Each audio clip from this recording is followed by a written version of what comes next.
મહાશિવરાત્રિએ મુરગીકુંડમાં સ્નાન જૂનાગઢ ખાતે મેળામાં પધારેલા સ્પેશિયલ આવતા નાગા સાધુથી માંડીને અન્ય સંન્યાસીઓ કરતા હોય છે, વિરક્ત ભાવથી કરતા હોય છે.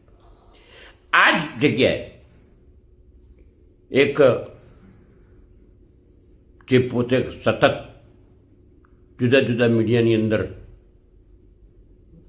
બેફામ બોલવાવાળા કીર્તિ પટેલ અને પોતે આજકાલ રીલના હિરોઈન ગણાવતા હોય તે ભગવો કપડાં પહેરીને લોકોને મૂર્ખ બનાવીને, પોલીસને મૂર્ખ બનાવીને સ્નાન કરે છે. ખરેખર આ એકદમ નિંદનીય ઘટના છે. આ બાબતે સંતો આકરા વલણમાં છે.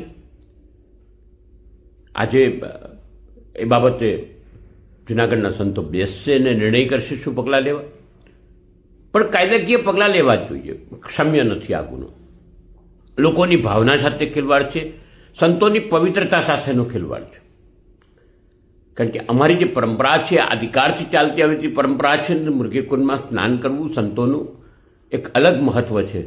તેની અંદર આ પ્રકારની જે બનાવ બન્યો છે તે નિંદનીય છે. આ બાબતે હું ફરીને ફરી કહું કે યોગ્ય પગલાં લેવાવા જોઈએ, કડક હાથે કાર્યવાહી કરવી જોઈએ.